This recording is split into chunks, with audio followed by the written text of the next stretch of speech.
ஒரு பெர்ஃபெக்ட்டான சக்கரை பொங்கலுக்கு முக்கியமானது 4 அம்சங்கள் தான். அது என்ன அப்படின்னா, ஃபர்ஸ்ட் நிறம், அதில் இருக்கிற பதம், அதே மாதிரி அதோட சுவை, மனம், இந்த 4 பர்ஃபெக்டாக வந்துருச்சுன்னா அது ஒரு அருமையான சக்கரை பொங்கல் அப்படின்னு சொல்லலாம். அதை எப்படி பண்ணுறதை நம்ம பார்க்க போகிறோம். இந்த சக்கரை பொங்கல் எப்படின்னா அதில் ஒரு ரேஷியோ, அதில் என்ன நம்ம சேர்க்க போகிறோம், அதோட ப்ராசஸ் என்ன பண்ண போகிறோம் எல்லாம் பார்ப்போம். வாங்க டைரெக்டாக வீடியோக்குள்ள போகலாம். I'm Sundar, welcome to recipe செக்கா.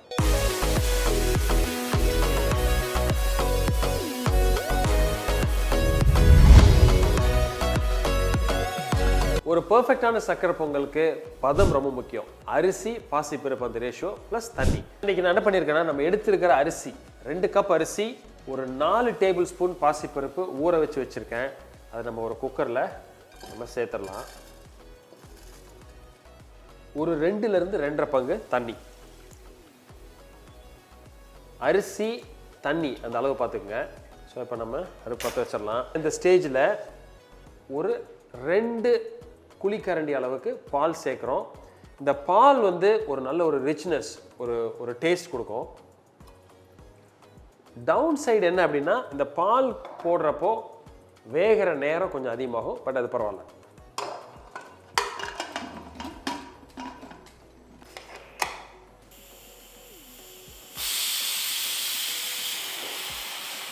இப்போ நமக்கு அரிசி ஒரு 3 விசில் வந்து அரிசி, பருப்பு, பால் சேர்த்தது ரெடியாக இருக்கு, வெந்துருச்சு. அது செட்டில் ஆகிறதுக்குள்ள முக்கியமான அந்த நிறம் அது எதில் வருதுன்னு அப்படி பார்த்துருவோம். அதுக்கு முக்கியமான காரணம் வெல்லம். வெல்லம் வந்து சக்கரை பொங்கலுக்கு ரொம்ப முக்கியம். ஏன்னா இப்போ பார்த்தீங்கன்னா 2 விதமான வெல்லம் வச்சுருக்கேன். இது வந்து கொஞ்சம் டார்க்கான வெல்லம். இதுதான் ஒரு சக்கரை பொங்கலுக்கு பர்ஃபெக்டான வெல்லம் அப்படின்னு சொல்லலாம். ஒரு பியூரான வெல்லம் கூட. ஏன் அப்படின்னா கிறிஸ்டல் சுகர் சேர்க்காம கலப்படம் இல்லாத வெல்லம் அப்படின்னு சொல்லலாம். இது மனம் பாருங்க, நல்ல ஒரு ஃப்ளேவர். ஆனால் அதே இது இந்த வெள்ளை கலரில் ஒரு உருண்டை வெல்லம் அது இருக்கும். அது வந்து பார்த்தீங்கன்னா அது அச்சு வெல்லமோ உருண்டை வெல்லமோ, அதில் வந்து நிறைய பிளைன் சுகர், கிறிஸ்டல் சுகர் சேர்க்கறதுனால ஃப்ளேவரே இருக்காது, வெறும் இனிப்பு மட்டுமா இருக்கும். இது பார்த்தீங்கன்னா பளிச்சுன்னு அடிக்கும் உங்களுக்கு சுகர், இனிப்பு அப்படி அடிக்கும். ஆனால் இவர் கொஞ்சம் பக்குவமாக அவங்களை அடிப்பார். அதனால் இதுதான் சக்கரை பொங்கலுக்கு ஒரு பெர்ஃபெக்டான வெல்லம். அதை இன்றைக்கி நம்ம அப்படியே சேர்க்க போகிறதில்ல, பாகு காய்ச்சி சேர்க்க போகிறோம். இந்த நிறத்துக்கு ரொம்ப முக்கியமான காரணம் அந்த கன்சிஸ்டன்சி, அந்த பதம். அதுக்கும் இந்த வெள்ளை பாகு முக்கியம். அது எப்படி பண்ணுறதுன்னு பார்ப்போம். இந்த அரிசி செட்டில் ஆகிறதுக்குள்ளே நம்ம பாகு காய்ச்சிடலாம். ஸோ வெல்லம் வந்து நீங்கள் எப்பொழுதுமே எவ்வளோ அரிசி எடுத்துருக்கீங்களோ அதே பங்கு வெல்லம். கொஞ்சம் கம்மியாக எடுக்கலாம், இல்லை அதே அளவு கூட எடுக்கலாம். கொஞ்சம் நல்லா இடித்து வச்சுருக்கேன் அந்த வெள்ளத்தண்ணிக்கு. கொஞ்சமாக அதில் தண்ணி ஊற்றிக்கலாம். தெளிக்கிற மாதிரி தண்ணி இருந்தால் போதும், ரொம்ப தண்ணி வேணாம்.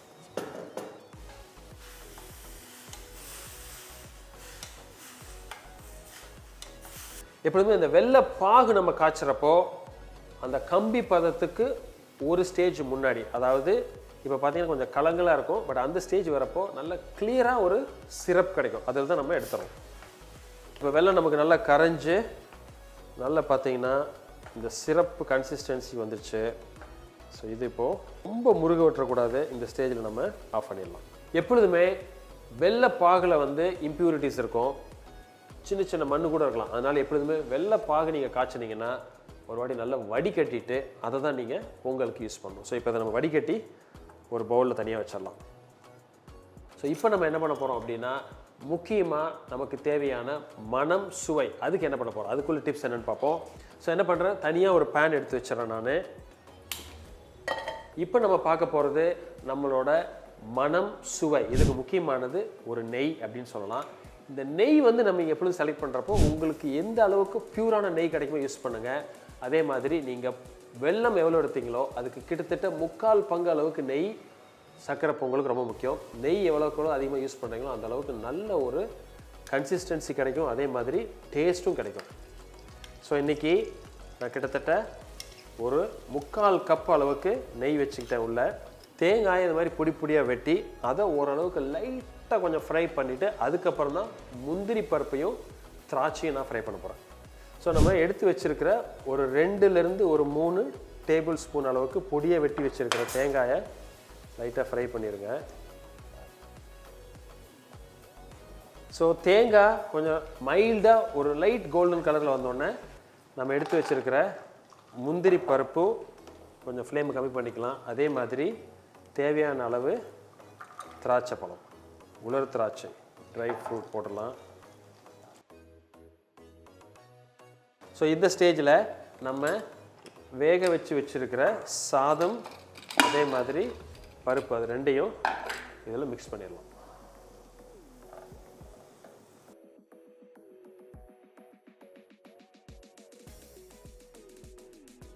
ஸோ லைட்டாக மிக்ஸ் பண்ணோன்னே நம்ம ஏற்கனவே வடிகட்டி வச்சிருக்கிற வெள்ளை பாகு அதை சேர்த்துருங்க.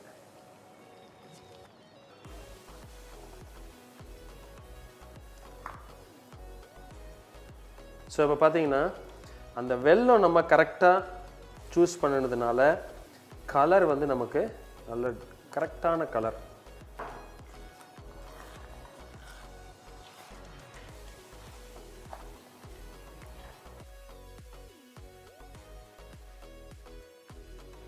ஸோ நம்ம எடுத்திருக்கிற நெய்யில் கொஞ்சம் தான் ஊற்றிருக்கோம்.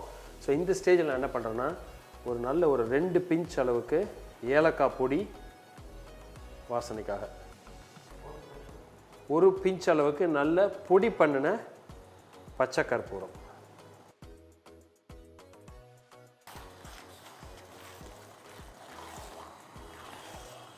ஸோ இந்த ஸ்டேஜில் மீதி இருக்கிற நெய்யும் இதில் சேர்த்துடலாம்.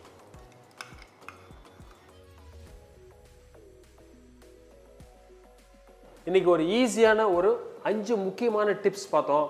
ஒரு பர்ஃபெக்டான சக்கரை பொங்கல் எப்படின்னு. அதுக்கு நான் முன்னாடி சொன்ன மாதிரி 4 ப்ராப்பர்ட்டிஸ் தான். அதாவது நிறம், மனம், சுவை, பதம். இதான் இதுக்கு இதே மாதிரி நீங்கள் ஃபாலோ பண்ணி இந்த பொங்கலில் உங்கள் வீட்டில் இருக்கிறவங்களுக்கு ஒரு ஸ்பெஷலான சக்கரை பொங்கல் கொடுங்க.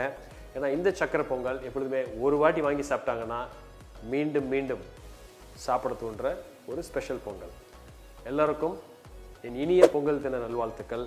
இதே மாதிரி இன்னொரு நாள் இன்னொரு வீடியோவில் ஒரு சிம்பிள் ரெகுலர் டிஷ்னா கூட அதை ஸ்பெஷல் எப்படி பண்ணுறது பார்ப்போம். அது வரைக்கும் ஹாப்பி குக்கிங்.